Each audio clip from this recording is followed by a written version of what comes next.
Tom, I took my jacket off so you think it's somebody else, okay? Everybody's having a good time so far, yes? Yes. All right, come on, how about one more time for Alan and Robin and Joe? Good to hear it. I gotta tell you, I am so excited to be here tonight. Ever since I was a young boy growing up in Sunnyside, Queens, I always dreamed that one day I'd get a chance to tell jokes in the back of a Jewish deli in a shopping center in Bayside. So this is my dream come true. Now, this is nice being in front of you people in this room. I feel like the instructor in an AARP defensive driving class. I'll tell you what, if you don't dilly-dally and you laugh at all my jokes, we'll see if we can get you out of here a little early.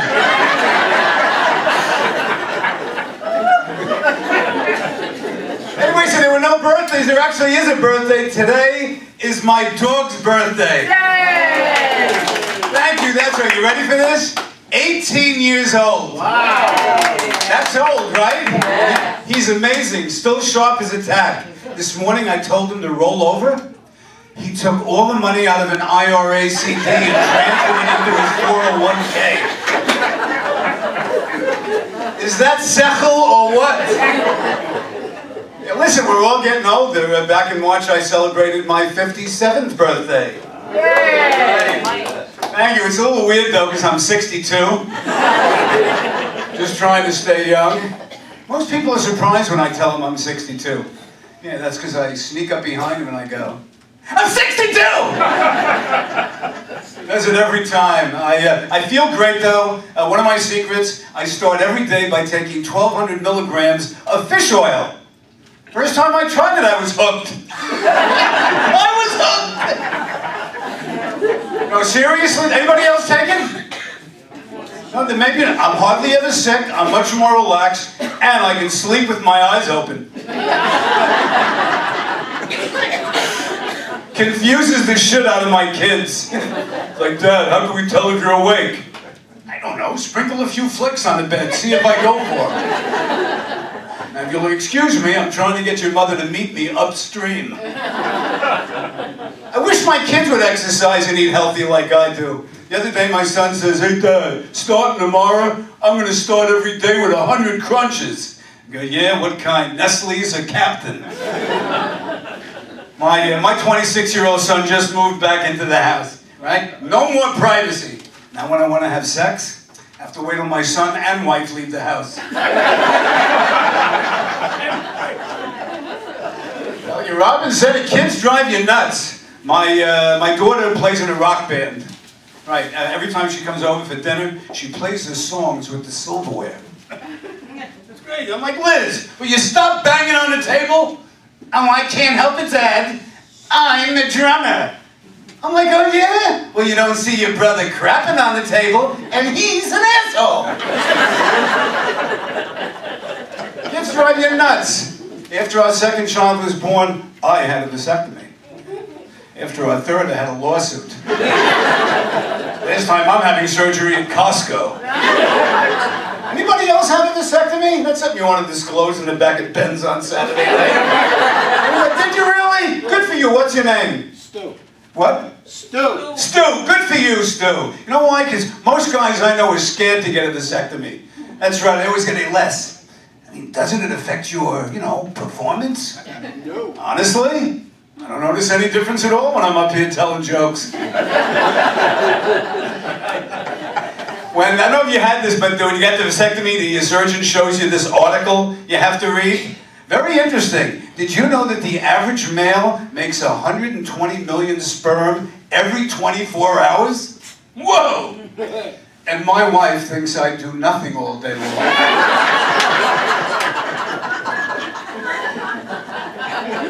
And what's really wild, out of 120 million sperm, only 50 of them reach the egg, but then only one makes it inside. It's just like America's Got Talent. Right, the winning sperm fertilizes the egg, then wins $1 million in a date with Heidi Klum. That's right. My big news, though, I just got a hearing aid. What? I said, I just got a hearing aid. What, are you deaf? No, I really did. I wear it in my left ear, because I'm straight. You need a second? Let that settle in. And then on the way home tonight, you'll get that joke. No, really, I have trouble with certain sounds. Last week, my wife asked me to empty the dishwasher and vacuum the living room. I thought she said lay on the couch and watch sports. She's like, Les, don't you want to hear? I said, okay, you can bring me a Heineken. 15 minutes later, she comes up to me with a pair of tweezers. She's like, Les, shut off the game. I need you to pluck me. I was like...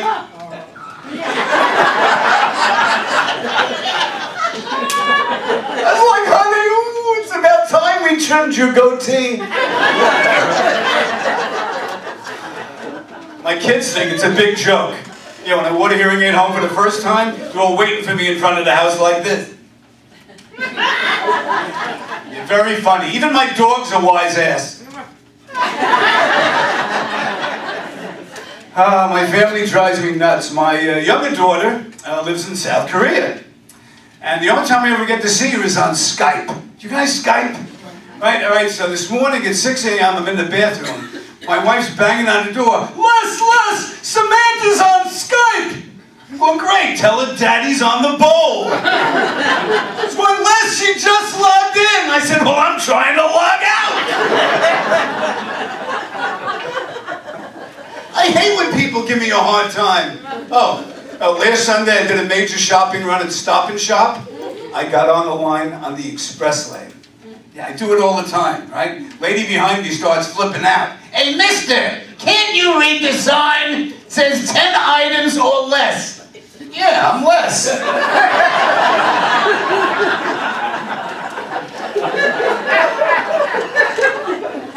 Imagine if I really did that. By the way, having a big hand for the food at Ben's, give Hal a big hand, your serving staff.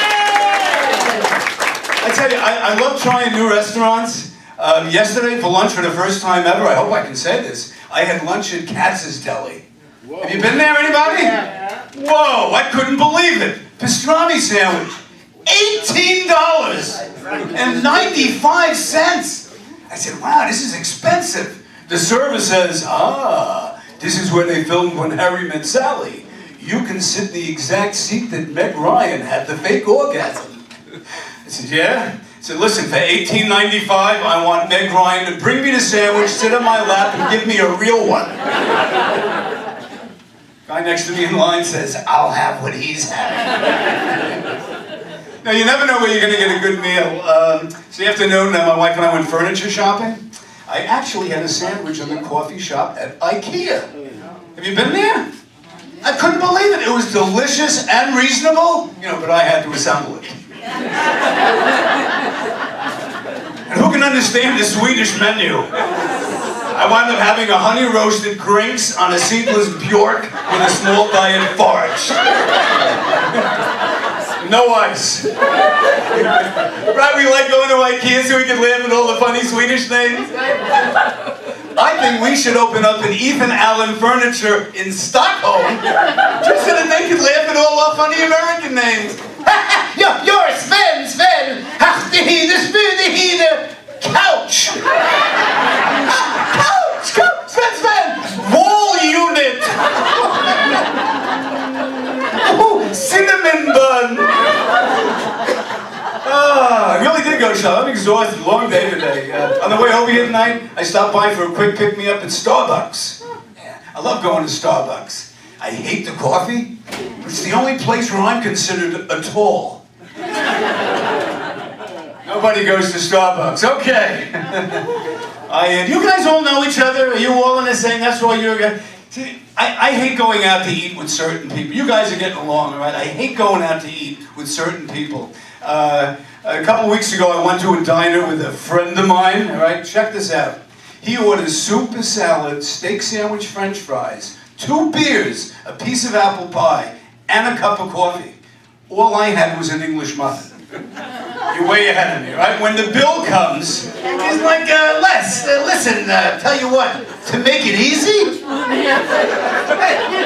why don't we just split the check? Yeah, I said, no problem. You pay the check, I'm gonna split. I hate going out with certain people. A couple of weeks ago, one night I was in the city. I went to a bar restaurant with a few friends. All of a sudden, a friend of mine, she reaches into her pocketbook. She pulls out a bottle of wine.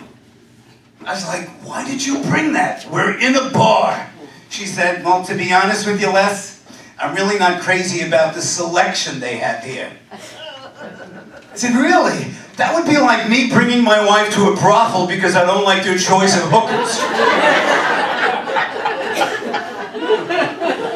Anyway, in case you're wondering, Les is short for Leslie. Thank you. I get applaud for being named Leslie, right? No, I was named after my grandfather Eliezer, which in Hebrew means girl's name. I hate when people make fun of me. Leslie's a girl's name. Oh, shut up, Uncle Judy. Who's you have a guy, Leslie? No, my sister. Oh, your sister's Leslie. But listen, I always it sucks being a guy with a girl's name. You know that. I always wind up on the wrong marketing list. Right? I get a mail addressed to Miss Leslie Degen, Mrs. Leslie Degen. All right, this week, a company sent me free samples of Summer's Eve. First, I was pissed, but you know, I really do feel fresh. So, I'm a first-generation American. My parents are both from Vienna, Austria, and they speak German. Now, what's really weird is we're also Jewish. Yeah, we once spent 3 years hiding from ourselves. How strange is that? You guys remember Hogan's Heroes? Yeah. Right, whenever I would ask my parents a question that they didn't want to answer, they would turn into Colonel Klink and Sergeant Schultz. Right? Daddy, what's a multiple orgasm? Get out of here, leave me alone, I don't know, ask your mother. Mommy, what's a... I know nothing. It's weird having Austrian parents, right? They talk funny. They pronounce all their V's like W's, right? Like growing up, I had a best friend named Wiki. Dinner, I had to eat my vegetables. When I was sick, my mother would rub all over my chest, Wix Weibo rub. My favorite thing in the whole world to do with my father was drive past his car dealership called Volvoville. I'd be like, Dad, what does that sign say? And he'd say, well, here, why don't we all say it together? 1, 2, 3. Whoa! Are you making fun of my father? Austrian parents. One day I was going through my parents' room and I go in my father's night table. I found this whole stack of German Playboy magazines. They were great, these hot European women. So whenever I would get home from school, right, I would go into my parents' room and I would look through all the magazines. So one day my father comes home from work early and he catches me looking through the magazine. I was like, Dad, please, I'm sorry, don't punish me. I know I shouldn't be doing this. He goes, no. Leslie, it's all right. He goes, listen, it's only natural that you're curious. Look, you're 12 years old now. It's about time I taught you how to read German.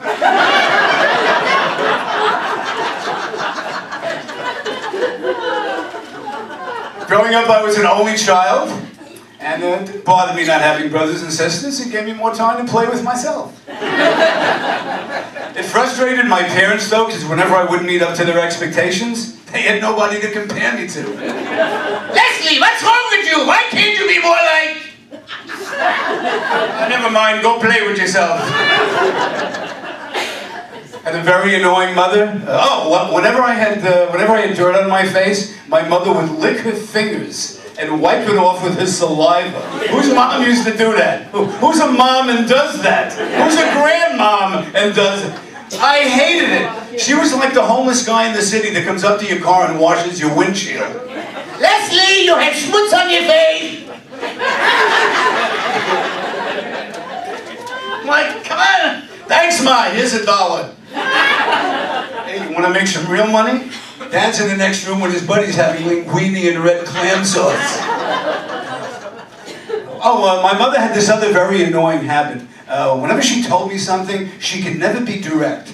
Everything always had to be a guessing game. Right? Oh, Leslie, did you have the same thing? Mothers, they do it. Oh, you do it, right? Oh, Leslie, guess what's for dinner?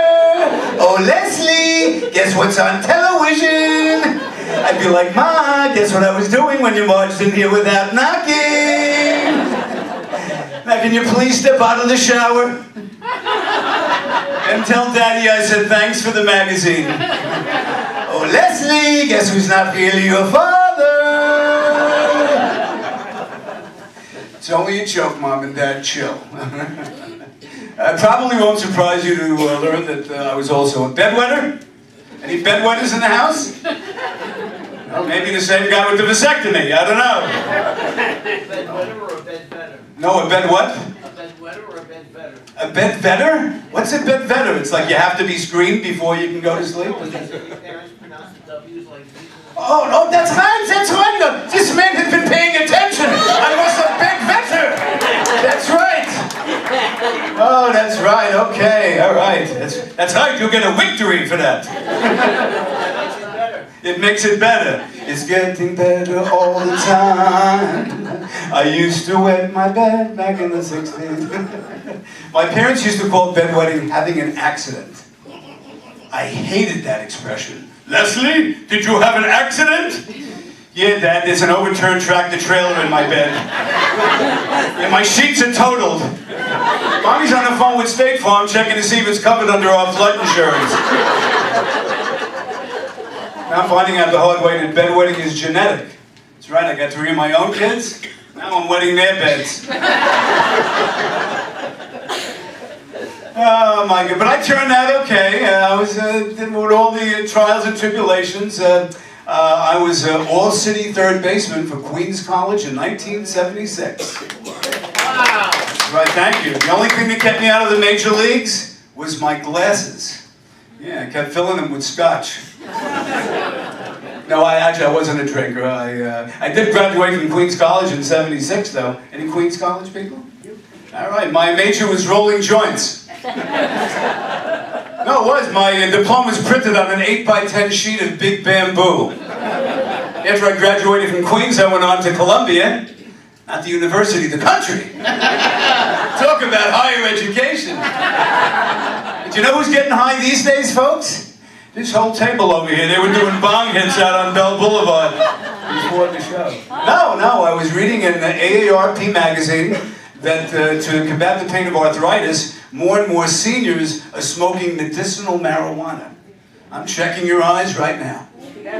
In the article, talks about an 88-year-old lady named Florence Siegel. Every night before she goes to bed, she smokes a joint. Can you imagine the conversation in this house? Hey, Marcus, my arthritis is killing me. Did you pick up my prescription for Acapulco Gold?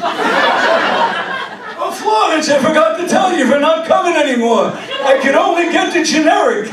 Mexican. Mexican? What are you, crazy with my diverticulitis? You know I can't have anything with seeds. Wow, shame on you. You got that joke, everybody. We got a bunch of deadheads in the room here, Hal. All right, anyway, I am very proud to be Jewish. So we have other Jewish people here tonight, yes? Okay, all right. I grew up in a very Orthodox household. My parents were so Jewish they wouldn't even let me play lacrosse. I had to play the Star of David.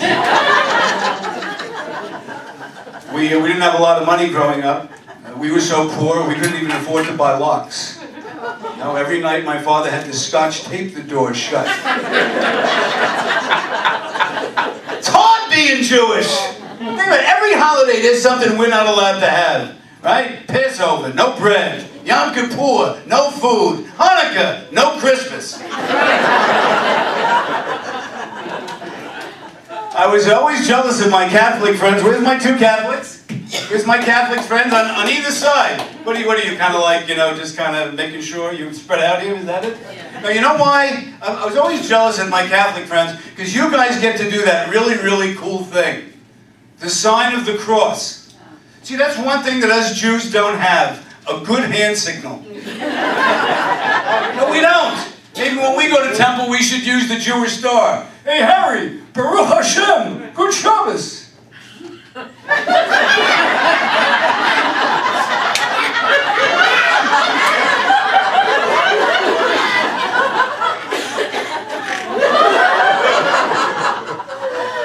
I don't know, maybe we should do that. I live in Seaford, Long Island now. And Long Island people, thank you. We're the only Jews on our block. And every year during Christmas, my neighbors give me dirty looks because we're the only house that doesn't have any decorations in front. All right, so finally this year, my wife and I are going to put on our front lawn this big plastic electric light-up statue. Yeah, of Jackie Mason. I'm only kidding. We're going to keep it in the front window. Sincerely, though, no matter what your faith, I truly believe we all have one God, the Jewish God. And he started all the other religions just for tax purposes. That's right. Actually, even with all this political correctness, even with Judaism, I heard that this year the American Medical Association is going to attempt to ban all dreidels from Hanukkah parties. You know why? Because they find it offensive to people with vertigo. In any case, I know you liked my singing before, so I got another song for you here. This is my rendition of the Flintstones theme song, If the Flintstones Were Jews from Queens. All right, here we go. Flintstones, meet the Flintstones, they're the Hebrew Stone Age family. From the town of Bayside, all the bucks, the guilt and misery. Their cave is the biggest on the block, made from tons of rare imported rock. Flintstones, meet the Flintstones, have a oi time. That's not a goy time, you'll have an oily time. Say me! While I'm doing this, all right. Anyway, a little TV trivia. Did you know that Fred and Wilma Flintstone were the first married couple on primetime television to be seen sleeping in the same bed together? That's right, which means that back in the 60s, Fred Flintstone was getting more than Dick Van Dyke. Speaking of TV in the 60s, I mean, she passed away a couple of years ago, but anybody remember Bess Myerson? Okay. Yes. Right, when I was a kid, she was a panelist on all the game shows, right? But Bess Myerson was the first and only Jewish Miss America. That's right, her parents were not happy about that. No, because right after they won the crown, they bragged to all their family and friends, "Our Bessie is Miss America! Our Bessie is Miss America!" And they all responded with, "Really? She's not married?"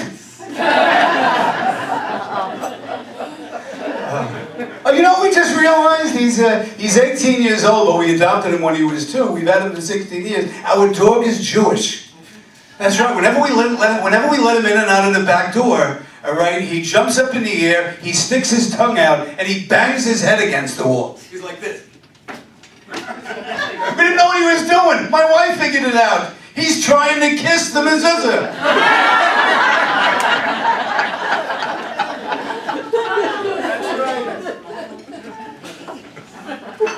All right, so Robin, 30 years, I got you beat a little. Back in June, my wife and I celebrated our 32nd wedding anniversary. Thank you. We did something very special. We started talking to each other again. Now, who's married the longest here tonight? Let me have one more sip. Who's married the longest? How long are you married? I was married 67 years. Well, the cue, you were? Yeah. My wife passed away last year. Oh, I'm very sorry. What's your wife's name? Doris. Doris, and what's your name? Ben. Ben and Doris. How about give it up to them for all those wonderful years? God bless you. I'm sorry for your loss. Who's here with their hubby and how long are you guys married? 47. Who are you pointing? Oh, 47 years. Can anybody be 47? Well, I hear 48. 40. We'll have a fucking auction. 48. 47 once, twice. That's great. And you had all those wedding songs that you had. I remember. What are your names? Paulette? And Joe. Paulette and Joe. 47 years. Paulette, I bet you don't know Joe is what? Very lucky. You're very lucky? I bet you don't. Oh, he's very lucky. What about you? Paulette, 47 years, I bet you don't know Joe as well as you think you do. Oh yeah? Okay, without looking at Joe, I want you to look at me. I want you to tell everybody at Ben's Deli, Paulette, what color are Joe's mistress's eyes? One is pink and one is blue. 47 years, everyone. I did that joke in an assisted living facility a couple of weeks ago. Couple was married 72 years. The woman goes, I know what color they are. Black and blue. True story, really did happen. One thing I learned being married a long time is that women are much better than men when it comes to finding things. Am I right? Give you an example. This morning I woke up really early. I must have searched the entire house for 2 hours. I couldn't find any of my faults. Not one. Joe, when my wife woke up, within 3 minutes, she found them all! I was like, honey, where were they? She goes, Les, right where you usually keep them, inside your ego, next to your excuses. The key to a good marriage is communication. My wife and I communicate. Like whenever we go to a party together, we have these subtle little non-verbal cues we give each other. When one of us is ready to leave, mine is to go outside and start the car. Hers is to have 3 more Cosmopolitans and then leave with somebody else. That's right. I love playing Scrabble with my wife. The only time she ever lets me get a word in. And even then she challenges it, Hal. Love playing Monopoly with my wife. The only time she ever gets excited when I land on her. Actually, we're very lucky. After 32 years of marriage, we still like trying different positions. Oh yeah. My favorite one is... Hers is... We have amazing makeup sex. Yeah, we don't have amazing sex, so I just make it up. You wouldn't believe some of the wild stuff we never do. You know how some women fake an orgasm? My wife and I fake the entire experience. That's right. Some women can have multiple orgasms. My wife can have multiple excuses. I'm too tired. No. I have a headache. No. I just put new sheets on the bed. No. We did it last year. No. No. No. No. I think I just arrived. The other night I was doing a show with a young comic, a newlywed. They're all cutesy at that stage. He goes, Les, I gotta get going. If I'm gonna have a shot at getting a little tonight, I need to be home by 10:30. I said, yeah? If I'm gonna have a shot, I need to be home by 10 years ago. Life in the bedroom changes when you're married for 32 years. Like when we first got married, I'd say, honey, can we do a little something tonight? And she'd say, ooh, that sounds exciting. Last night I asked her the same question. Her response was, ugh, if we must. If we must. What am I suggesting we do? Clean the bathroom and go food shopping? She says, ooh, that sounds exciting. But I'm a real fighter, Joe, you know, so I lit a few scented candles, poured a couple of glasses of Chardonnay, and we went to Stop and Shop. When we got there, I was so horny, I snuck into the frozen food aisle to make a play for Sarah Lee. Fortunately, she'd already hooked up with Ben and Jerry. My wife comes storming into the aisle. She's like, Les, I'm so frustrated. They're completely out of everything I need. Let's then join the club. Unbelievable. The other day I was walking through the women's grooming section at CVS. There's a product, ladies, attest this is true. There's a product on the shelf called Nad's Naughty Bikini Wax. Have you seen it? You've seen it, right? On the box it says, personalize your most intimate region. And in the box is a stencil of a heart and a lightning bolt. I took it to the register. I said, listen, I'd love to get this for my wife. Does it come with a stop sign? My wife kills me. And whenever I'm hanging around the house with my wife, I like to fart. Guys, right? You like to fart? Right, when you hang, right? You like to. I like to fart. My wife hates it. As soon as she hears the fart, and it can even be a whisper fart. To her, it's like a dog whistle. Right? As soon as she hears the fart, she turns, she gives me the fart face. It's like this. Do you do the fart face too? I hate it. So I give her back my fart face, which is this. She hates my fart face more than she hates the actual fart. Right, so the other day we went into Trader Joe's to pick up a few things. We're waiting at the register on the line. All of a sudden, she turns, she gives me the fart face. I'm like, look, you gotta be kidding me! We're in Trader Joe's! I'm not gonna do it in Trader Joe's. So we're arguing back and forth. All of a sudden I hear, yo, mister! I get a tap on the back, I turn around. It's the lady from the express lane at Stop and Shop.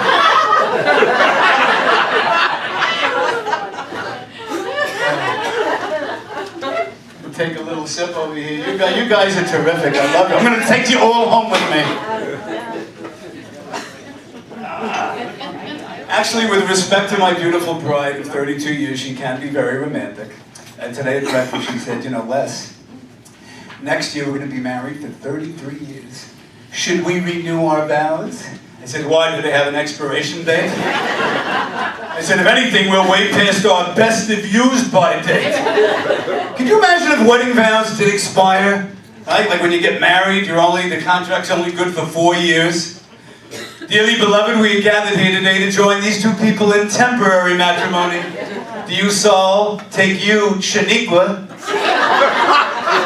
to be your awfully dreaded bride, in sickness and in health, to deceive, control, and manipulate until the last day of November 2020.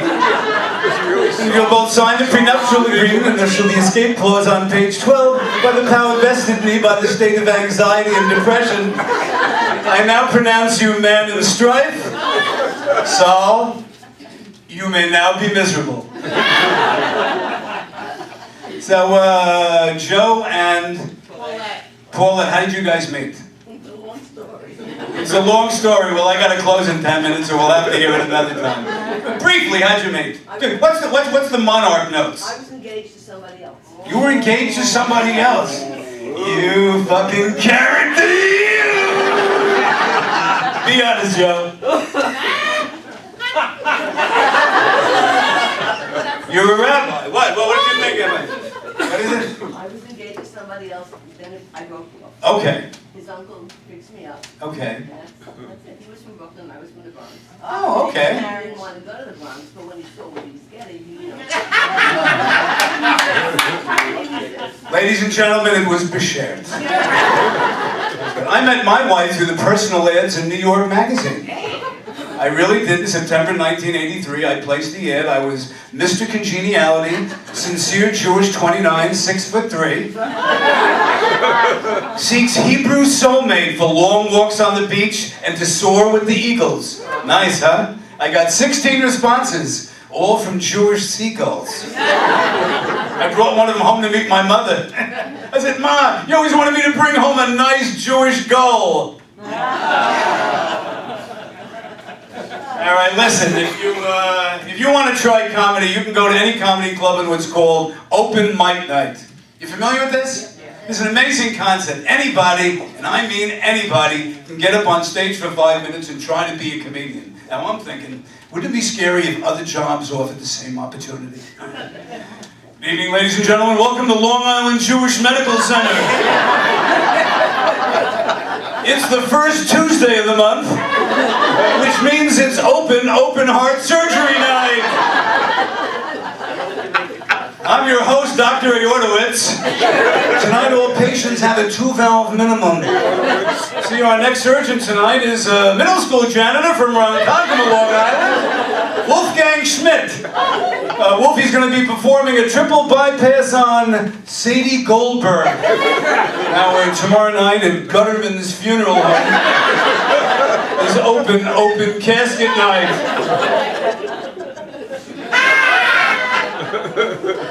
I was actually at a funeral recently. I hate when people use the word late in reference to when someone passes away. Right? I mean, when you're dead, you're not late. You're not coming. The only exception is if I'm going to meet my friend Jimmy for lunch at 12, and at 10 to 12, Jimmy gets hit by a truck, then at 10 after 12, Jimmy's dead, and he's late. The rabbi gets up there and says, "We're here to honor our good friend, the late Mildred Goldberg." I felt like yelling at Rabbi, she's not late, she's laying in the box. And not for nothing, Rabbi, but even with putting on makeup and getting dressed, she got here an hour before you did. So really, Mildred is early.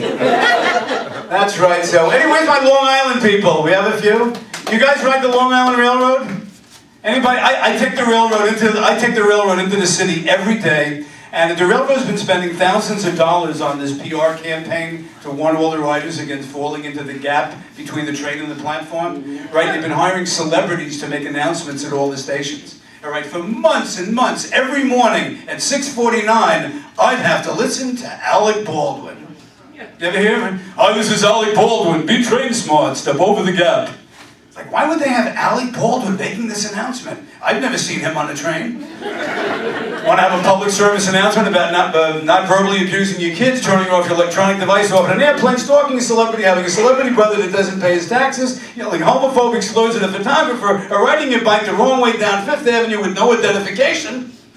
Alec Baldwin. I think the railroad should have actual riders that have already fallen into the gap, making the announcements. Good morning, everybody. This is Joe Weingarten from Washington Avenue in Seaford. How you doing? 9 months ago, I was texting my bookie while boarding a train in Jamaica when I fell into the gap. I ruptured my spleen and broke my leg in 3 places. Haven't had to work for 9 months. My wife's driving me freaking crazy. So do yourselves a favor. Don't be an asshole like me. Be train smart. Step over the gap. Oh, let's see, just a few thoughts before I get out of here. I see a few eyes already getting a little tired, but you guys have been terrific. My day job, I'm a salesman for a shipping company in Manhattan, and Mercury, if anyone ships with FedEx, UPS, freight, comedy doesn't pay that great, so see me after the show. Anybody outside sales? Maybe you're retired. Let me tell you, being outside sales is hard because every day I got to deal with lots and lots of rejection. All right, Thursday I had a really crappy day. At 4:30 I called up my wife. I said, honey, I said, listen, I'm getting really beat up badly. Can you do me a huge favor, please? When I come home from work, do you think we could go inside and, fool around a little? She said, no, thank you, I'm not interested. And please remove me from your list. Did you ever get a compliment that didn't sound like a compliment? The other day, my operations manager comes in my office. He goes, hey, Les. He goes, even though you're bald, it looks good on you. Yeah, you got a nice round head for it. How do you answer something like that? It's like, thanks, Frank. I like your man boobs. Even though you're a guy, it looks good on you. Yeah, you got nice round titties for it.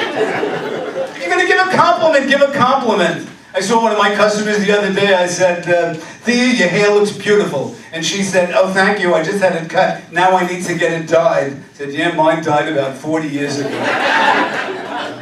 I work in Times Square. My office is right next door to a ballet studio. Right, and yesterday I was going down in the elevator for lunch, riding down with these 4 12-year-old girls dressed in leotards. Just trying to be nice, I said, did you ever watch So You Think You Could Dance? One of the girls looks up and says, did you ever watch To Catch a Predator?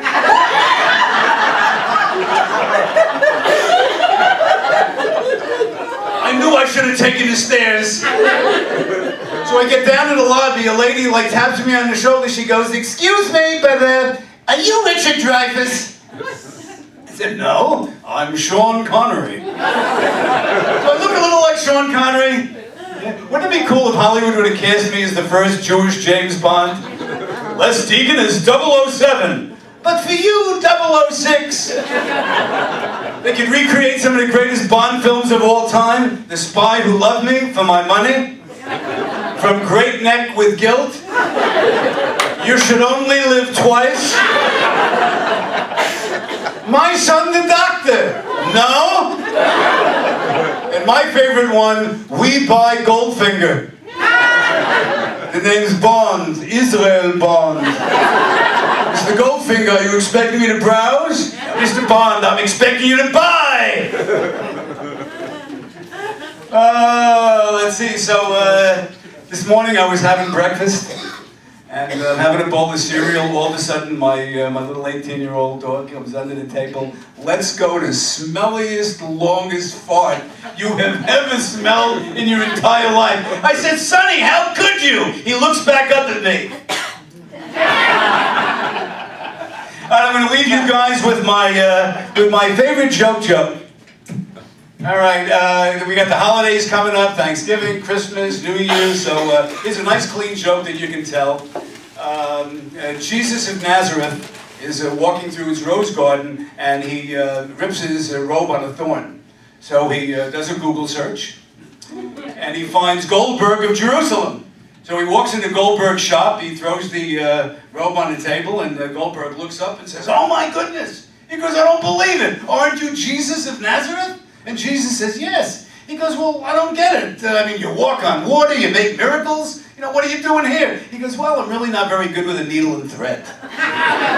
So he says, "All right." He goes, "Come back tomorrow at 4:30. So 4:30, Jesus walks in. Goldberg shows him the robe. He looks at it, and you can't even see where it was ripped. You know, it took a day. He looks at the bill. It's like nothing. He goes, "Wow." He says, "Goldberg, you know, you do very good work, you know, reasonable and fast." He said, "In my line of work, I know a lot of people. I could probably refer a lot of business to you." And Jesus says, Goldberg says, "I got a better idea. Why don't we go into business together? I can see it now. Goldberg and Jesus." And Jesus says, "Whoa, whoa, whoa, wait a second." And Goldberg says, "Ah, right, okay. Jesus and Goldberg."